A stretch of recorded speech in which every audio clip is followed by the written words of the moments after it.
देखो कोई भी एक्सचेंज जो कितना भी बड़ा हो, लेकिन अगर किसी भी तरीके का वहां पे घोटाला आता है तो सेबी जितने भी इन्वेस्टर है उनके हित में खड़ा है। इन्वेस्टर का कोई नुकसान नहीं होता है, सेबी हमेशा निवेशकों के हित में ही कार्य करता है। नमस्कार दोस्तों, जय श्री श्याम। आज की वीडियो में हम भारत के एक ऐसे एक्सचेंज की बात करेंगे जिसकी 20 अक्टूबर 2025 की ये आखिरी दिवाली है। इसके बाद इनका कारोबार पूरी तरीके से बंद हो जाएगा, लाइसेंस है वो निलंबित यहाँ पे कर दिया जाएगा। आर्टिकल पे हम चलें उससे पहले आप सभी को दीपावली की हार्दिक शुभकामनाएं। तो चलिए शुरू करते हैं आज की हमारी वीडियो को। तो सिंपल यहाँ पे देखो, अगर हम बात करें, बिल्कुल हम स्टेप बाय स्टेप हम चलेंगे। यहाँ पे है देश के सबसे पुराने स्टॉक एक्सचेंज में से एक कलकत्ता स्टॉक एक्सचेंज।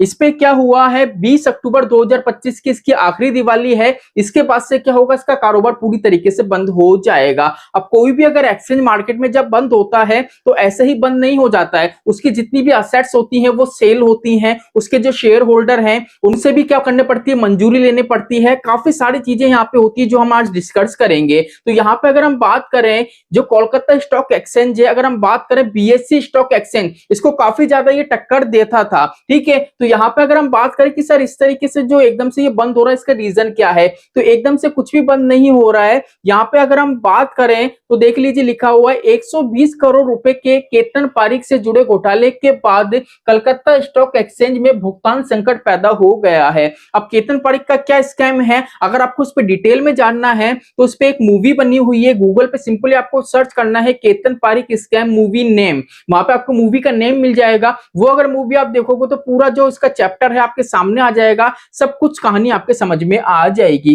तो यहाँ पे क्या हुआ था, अगर हम बात करें 1908 के अंदर ये जो एक्सचेंज है मार्केट में स्थापित हुआ था, और स्थापित होने के बाद जैसा कि मैंने आपको बताया था, अगर इस तरीके की चीजें होती हैं तो यहाँ पे क्या होता है, इनकी असेट्स से वो सेल करी जाती है। तो यहाँ पे देख लीजिए, 3 करोड़ की संपत्ति को सज्जन समूह को 253 करोड़ रुपए में बेचने के प्रस्ताव को मंजूरी दे दी है। जैसा कि मैंने आपको बताया, अभी मामला चल रहा था कोर्ट के अंदर 2013 से ये मामला चला। फिर क्या हुआ, 2024 दिसंबर के अंदर यहाँ पे जो एक्सचेंज है इनने खुद ने ही सेबी को बोल दिया कि भैया अब हमसे नहीं हो रहा है, आप तो हमारा लाइसेंस है वो खत्म कर दो, अब हमको एक्सचेंज रखना ही नहीं है। जैसे देख लीजिए, यहाँ पे अगर हम बात करें, सबसे पहले हम बात करेंगे 25 अप्रैल को शेयर धारकों से मिली थी मंजूरी। जैसे कि मैंने वीडियो के स्टार्टिंग में बताया, कोई भी एक्सचेंज है, क्योंकि उसमें क्या होता है, काफी लोग पैसा निवेश करते हैं, ट्रेडिंग करते हैं, तो उसके जो शेयर धारक हैं उनसे भी क्या करने पड़ती है, मंजूरी लेने पड़ती है। तो यहाँ पे इनको मंजूरी मिल गई थी।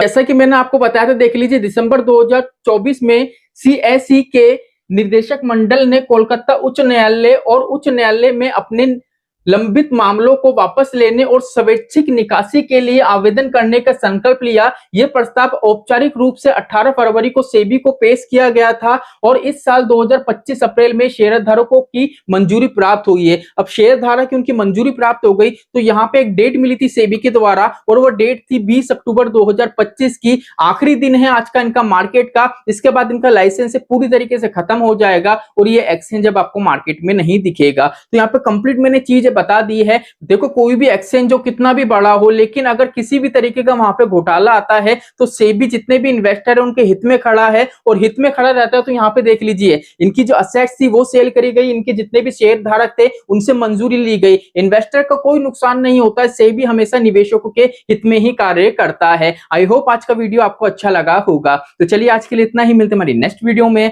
जय श्री श्याम दोस्तों, जय श्री राधे।